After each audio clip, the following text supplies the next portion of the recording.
Hi అండి, నమస్తే. Welcome to Telugu తడక.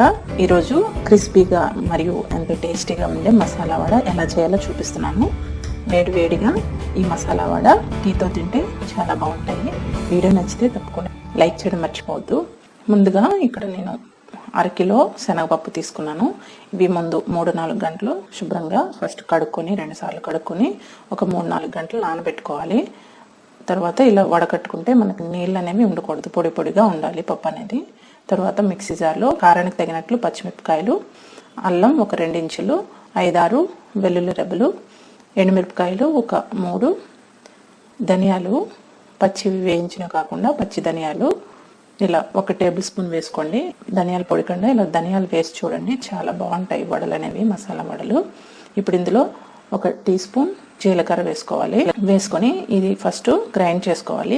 మెత్తగా కాకుండా కొంచెం బరకుగా ఇలా గ్రైండ్ చేసుకోవాలి. ఇప్పుడు ఇందులో మనం నానబెట్టుకున్న ఈ శనగపప్పుని కొద్దిగా వేసుకొని, అంత ఒకేసారి కాకుండా కొద్దిగా వేసుకొని బరకుగా గ్రైండ్ చేసుకోవాలి. పప్పులు అక్కడక్కడ ఉన్నట్టు ఇలా గ్రైండ్ చేసుకోవాలి మసాలా వడకి, మరి పేస్ట్ లాగా ఉండకూడదు. ఇప్పుడు ఇలా మొత్తాన్ని అంతా పప్పునంతటిని గ్రైండ్ చేసుకొని ఇలా ఒక బౌల్లో వేసుకుందాం.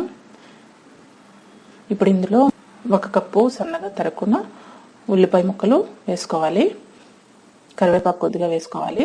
తర్వాత కొత్తిమీర సన్నగా తరుక్కొని వేసుకోండి. కుప్పెడు టేస్ట్కి తగినట్లు సాల్ట్, మీ రుచికి తగినట్లు సాల్ట్ వేసుకోండి.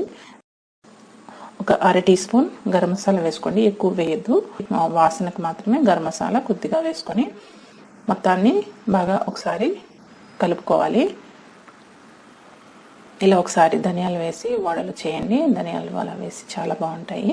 ఇలా కలుపుకున్న తర్వాత ఇందులో బియ్యం పిండి ఒక 1/2 కప్పు వేసుకోవాలి. ఫస్ట్ కొద్దిగా నేను వేసాను, నేను ఇక్కడ మొత్తం 1/2 కప్పు వేసాను బియ్యం పిండి. చాలా గట్టిగా కలుపుకోవాలి. అప్పుడు మనకి ఈ బియ్య పిండి వేయడం వల్ల, ఇలా గట్టిగా కలుపుకోవడం వల్ల మనకి వడలు అనేవి చాలా క్రిస్పీగా వస్తాయి, చాలా బాగుంటాయి. ఇలా మొత్తం కలుపుకున్న తర్వాత నిమ్మకాయ అంత ముద్ద తీసుకొని ఇలా చేతిలో ఇలా ఒత్తుకోవాలి వడల్ని. వడలు అనేవి మరి మందంగా కాకుండా కొంచెం పలుచగానే ఒత్తుకోవాలి. ఒత్తుకుంటే మనకి తొందరగా ఫ్రై అవుతాయి, బాగా ఉడుకుతాయి. ఇప్పుడు నూనె వేడెక్కిందో లేదని కొద్దిగా ఇలా వేసుకొని చెక్ చేసుకొని మంటను మీడియం ఫ్లేమ్లో పెట్టుకొని, మరి ఆయిల్ అనేది వేడిగా ఉండకూడదు, కొంచెం మీడియం హీట్లో ఆయిల్ ఉన్నప్పుడు ఇలా వడలు వేసుకొని 2 వైపులా ఇలా అటు ఇటు తిప్పుతూ వేయించుకోవాలి. మనకి ఎక్కువ వేడి ఉండకూడదు, వేడిగా ఉన్న నూనెలో వేసుకుంటే వెంటనే కలర్ వచ్చేస్తాయి, కానీ లోపల అనేది బాగా కుక్ అవ్వు. అందుకని ఆయిల్ అనేది మీడియం హీట్లో ఉంచుకొని ఇలా వడల్ని ఇలా గోల్డెన్ బ్రౌన్ కలర్ వచ్చే వరకు ఫ్రై చేసుకుంటే మనకి చక్కగా క్రిస్పీగా వస్తాయి. చూడండి, మసాలా వడలు రెడీ అయిపోయి. చాలా ఈజీ చేసుకోవడం, 10 మినిట్స్లో చేసుకోవచ్చు. పప్పు నానబెట్టి ఉంచుకుంటే సాయంత్రం పూట చూసారా, లోపల వరకు చక్కగా క్రిస్పీగా చక్కగా ఉడుకుతాయి. ఇలా చేసుకుంటే మీరు కూడా తప్పకుండా ట్రై చేయండి. వీడియో నచ్చితే లైక్ చేయండి, షేర్ చేయండి, సబ్స్క్రైబ్ చేసుకోవడం మర్చిపోవద్దు. Thank you so much for watching. Bye.